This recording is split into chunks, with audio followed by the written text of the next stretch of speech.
ঠিক আছে, right form of verb Jessore board 2023 বক্সের ওয়ার্ডগুলো থেকে বি মানে কি ভার্ব? বি ভার্ব কয়টা? কি কি? ওয়াজ ওয়্যার, বি বিন বিং। ব্রিং অর্থ হচ্ছে নিয়ে আসা। 2 নম্বর ফর্ম কি? ব্রট। নেগলেক্ট অর্থ কি? অবহেলা করা।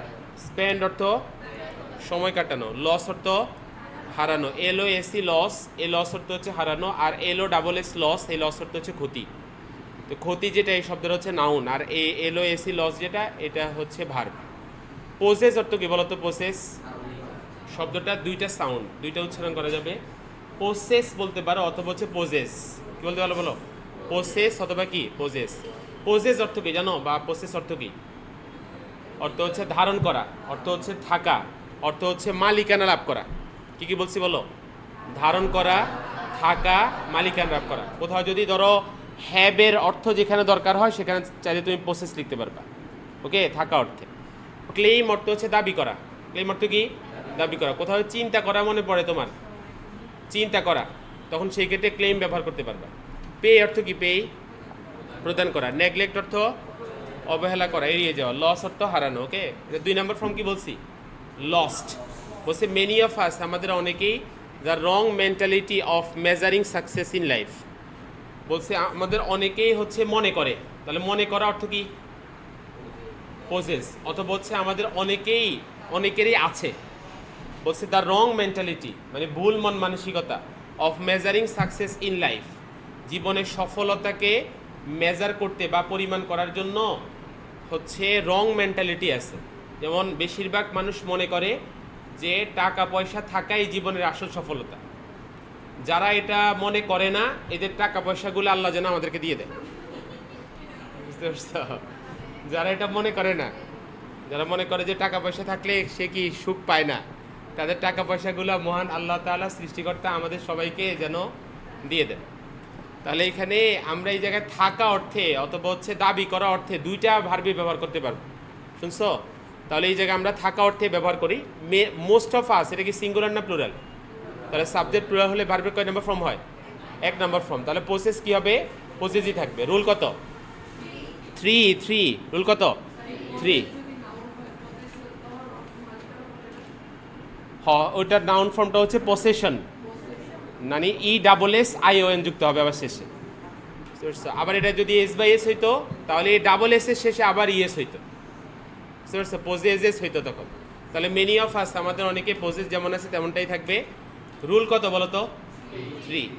বলছে মেনি পুয়ার অ্যাডাল্টস, অনেক হচ্ছে দরিদ্র অ্যাডাল্টরা।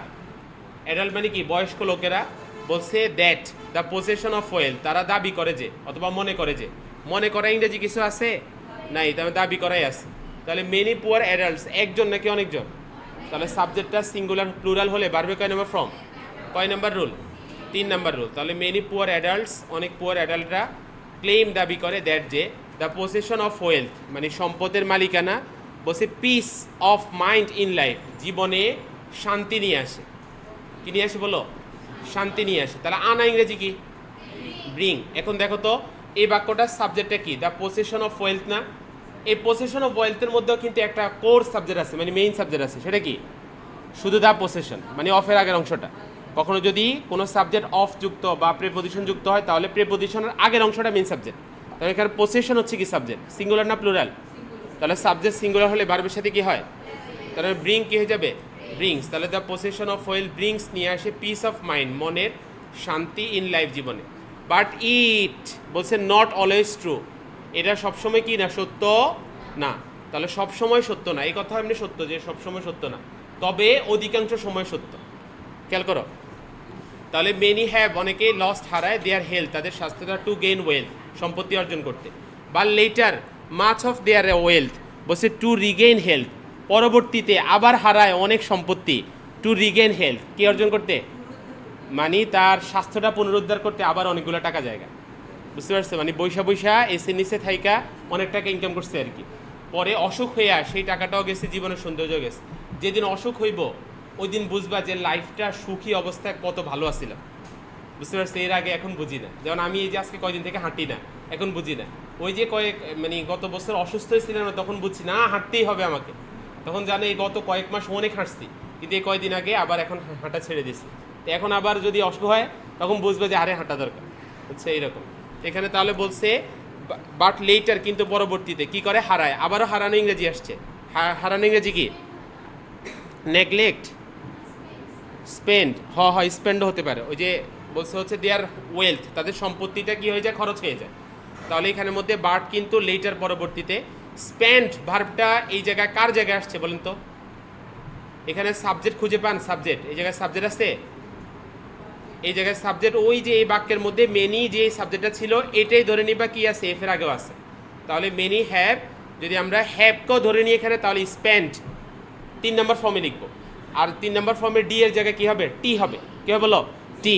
আর যদি তুমি চাইলে এখানের মধ্যে শুধু 1 নম্বর ফর্মে লিখতে চাও তবুও পারবা, কারণ মেনি হচ্ছে কি প্লুরাল, আর এই শব্দটা প্রেজেন্ট ইনডিফিনিট টেন্সে, তাহলে শুধু স্পেন্ডই লিখো, রুল হচ্ছে 3 লিখো।